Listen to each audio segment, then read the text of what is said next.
could have given up, but you didn't. You could have stopped believing, but you didn't. You could have kept living their expectations, but you decided to make this life your own. And in turn, you're here. Hello, everybody. Today we're meeting Brenden Kumarasamy. He's the founder of his own company called MasterTalk. Also, he has his own YouTube channel where he teaches others the master of communication. And I'd like to say hello and thank you for joining us today. Anna, the pleasure is absolutely mine. Thanks for having me. Thank you. Let's start our conversation with your story of becoming the founder of your own company. What led you to discover your own passion in life?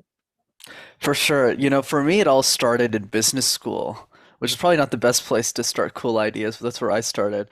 I did a bachelor's degree in accounting of all things, Anna, and I never wanted to be an entrepreneur or a Mhm, coach or a YouTuber. That was never my goal. But what happened was I competed in these competitions called case competitions. mhm. Think of it like professional sports, Anna, but for nerds. So while Okay. other guys my age were playing basketball or football, I wasn't one of those guys. I did presentations competitively, and that's how I learned how to speak. Mm. But then as I got older, I started coaching a lot of the students so that they could win competitions. And I accidentally got really good at communication coaching. So I started making free YouTube videos for people. I called it Master Talk, and it turned to something I never could have imagined. Wow. So I've seen the YouTube channel. You have a lot of followers. And what is it all about? Can you describe the purpose behind it? Absolutely. So the purpose of Master Talk is I believe the next Elon Musk, Anna, is a 7-year-old Mhm, girl who can't afford a communication coach. mm, So for me, the reason I create these videos is so that everybody on earth can have access to free tools. So of mhm. course, I might end up coaching 0.1%, 1% of the whole audience personally, but I'd say I won't have time to coach everybody who's following me now. Yeah. So I think it's more about how do we share resources for the world so that after I'm gone, people can still use these resources forever. Yes, and that's a great tool for people to check out. I'm gonna include that link in the episode description so they will see for themselves what's available so they can improve their communication presentation skills. Why do you think communication skills is important nowadays for everyone, personally or professionally? How could it help them to achieve certain goals in life? Absolutely, Anna. So the way that I think about it is communication is an accelerant of dreams. So Mhm, what does that mean?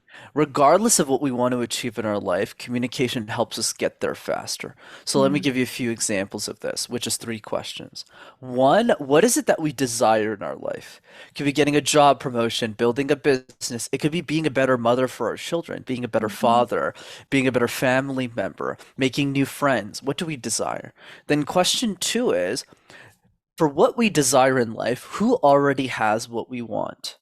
So if we want a bigger mhm. business, who has the bigger business? If we want to be an Yeah. actor, who's already an actor? But the third question now that we don't think enough about, Anna, Mhm, is the person who has what we want, what kind of communicator are they? So to give a yeah. silly example, let's say I'm fighting all the time with my mother, which isn't the case, but let's say I was. Mhm. And I saw somebody who wasn't fighting at all with their mother. They're probably a better communicator than I am. So Mhm. how can I elevate what I want to them? So what I always say, Anna, is communication is about leading a more fulfilling life. It's the way that we raise our children, it's the way that we talk to our family members, it's the way that we make new friends, order food at a restaurant. And when we realize that communication affects every little detail of our life, we'll start to master it. Right. So yeah, it has so much important part in our life in our daily day-to-day basis, how we communicate, how we talk to others, how we interact with ourselves too. And that brings us to a different place in life. And I feel like those you know like simple steps that we can do is to improve what we have right now, improve our own mastery of talking to others, is by looking into other people's as examples of, like you just mentioned, what they have in their life, how they became those type of communicators. And maybe, how about reading? Like, do you think reading would improve your communication skills as well? Absolutely, and I do think reading plays a part, but I would say the most important thing is what you're doing on this podcast, which is Mm, speaking, right? Definitely. That's why I always like to say the best way to speak is to speak. You can listen to me and you talk all day, right. but at the end of the day, if you want to learn how to speak, you got to talk. That's why I recommend the random word exercise, where you pick a word like light bulb, like fence, like wife, like trophy case, and you create random presentations out of thin Mhm. air. And this helps us with two things, Anna. The first one is that it helps us deal with uncertainty because life is filled with uncertainty. Yeah. Like when you meet somebody new, you don't know what questions are going to be asked or what's going to happen. Hmm. So that's one piece. And then the second benefit that people can write down on a piece of paper is if you can make sense out of nonsense, you can make sense out of anything. And that's the Mm. magic that the random word gives you. So just do that a few times a day. Oh, wow. Yeah. So, like you just mentioned, something unknown will always happen in your life. And people nowadays, they kind of scared of how to face those life challenge, events that they see, and how they will be able to approach them and deliver the message. So with those type of techniques and tools available, they could teach themselves even before the time comes, so they always equipped, they're always ready.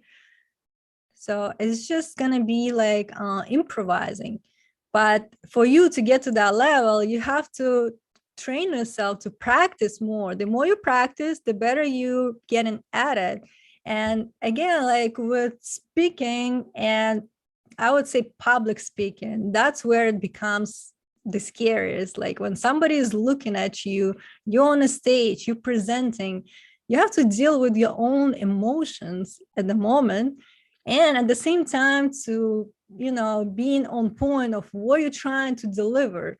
So is there any type of tips you would recommend for people to follow when they on a stage, and to be kind of present and ready to deliver that message to the audience?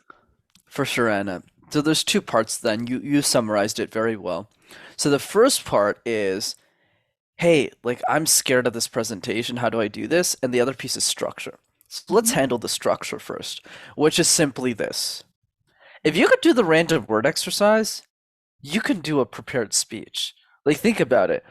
This is why I call doing the harder thing. Because hey, if you could do avocados randomly and you're giving a prepared speech on a topic you spent weeks getting ready for, that presentation isn't that hard. So that's why I'm Yeah. not nervous on podcasts, not because I'm special, because you're not going to ask me what my favorite fruit is. You're going to ask me questions Right. around communication, Mhm. which is something I know. So that's really the key. The other piece, though, is realizing that the anxiety should not be something we try to remove. It's a normal part of the human experience. Even for Mhm. me, let's say me and you're having lunch, and Elon Musk calls me while we're eating. Mhm. And he goes, I really liked your podcast with Anna, and I love your YouTube channel, Brenden. Can you coach me? I'll pay you $1 million. Would I be Mhm. scared? Yeah, it's Elon Musk. Like, of course. So for me, it's not really something to remove, but Mhm. rather a relationship we need to learn to manage. So think of it like a boxing match where one side of the Mhm. ring is the fear, the anxiety, and the other side of the ring is the message. So for me, it's all about saying when both of those things meet in the middle of that ring, make sure your message gets the knockout punch. That's all you need. Oh, wow. Yeah. So it's kind of simple to manage it. It's just we have to be in control of our own emotions, and also knowing that we can do it. It's just a matter of us trying, practicing, and at any point of time, we can kind of like bring those skills whenever we're ready for it.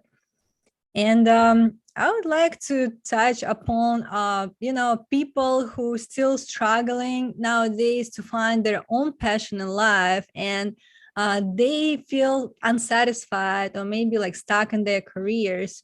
What could be the advice for them to even start some with simple steps, like what they look into in order to bring themselves to the next level?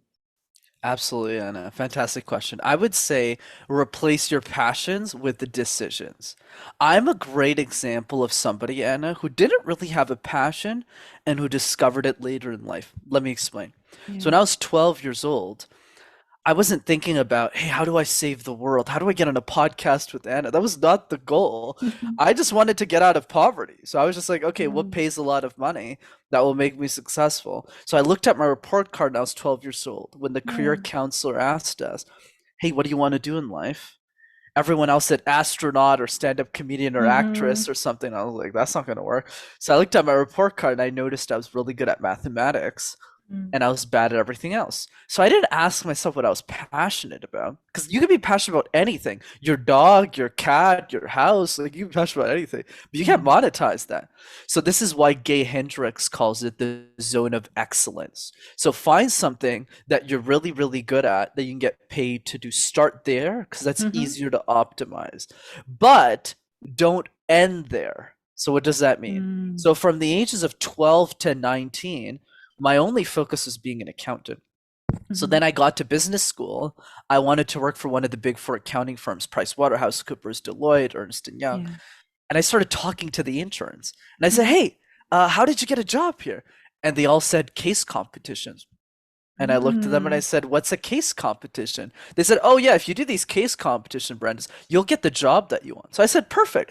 So I started doing these case competitions and then I fell in love with communication. mm, And then I quit my job to do MasterTalk full time, and I had the idea for it. But here's the punchline, Anna, because it's very mm-hmm. important that we understand the punchline. If I never made the decision to be an accountant, this conversation and the YouTube channel would not exist Right. because I never would have went to business school. I never would have done case competitions. I never would have developed the expertise to even Mm-hmm. do Master Talk. Whereas the issue with most of us is we get stuck doing nothing. So I don't think you should find your zone of genius because it's hard to find what you're passionate about. Start with something that you're really good at that you get paid to do and save a bunch of money. Live in your parents' house. I don't care what you need to Mm-hmm. do. And then with that extra money, figure out what you care about in life and do it. Yeah, that's a great advice. And I feel like we sometimes overthink. We're trying to reach that level where we're not, ready for it yet. And we don't know what that level is for us. So for us to kind of like get clear on what we're going to be expert in, we first need to see what we're good at and try leverage that, and maybe like along the way to learn more. And also I like that you start asking questions, people who are in this industry. How did you get there? So not being afraid to reach out for help and to find out like how people uh achieve that kind of level, what else is missing and what can I improve on. That's very detrimental for our success as well. But yeah, that's a very good advice to others. So, is there anything else you would like to add in terms of maybe people who would like to start their own YouTube channel? And is there like tips on how to, improve, like grow the audience, and what can they do? Like, what can they share with what they know, and what's the best tactics or like techniques to grow the audience? For sure, Anna. I mean, we could have a 30-minute conversation just about that.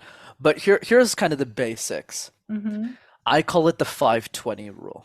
So the 520 rule, so 520, just means that when I studied YouTubers, I realized one thing that they all had in common, Yeah. which is if you post one high quality video, like a really good video, long form, for the next 10 years, you will win.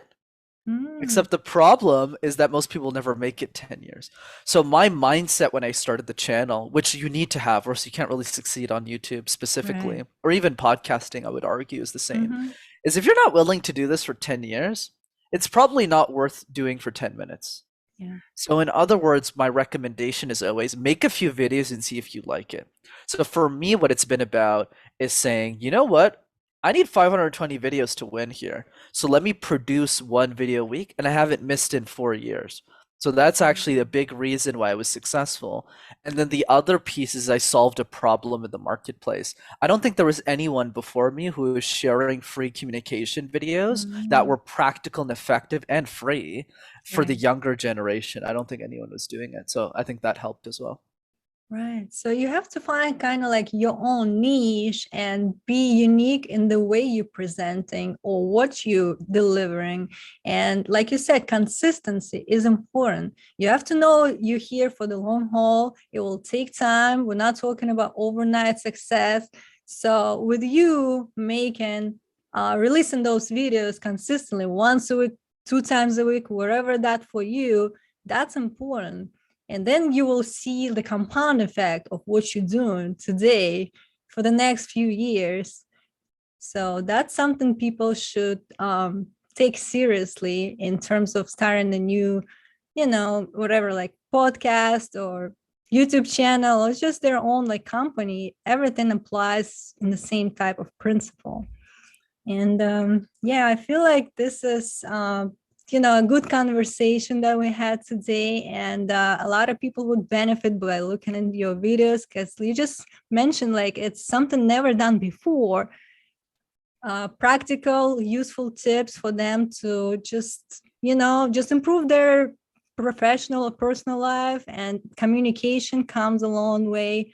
Very important for us.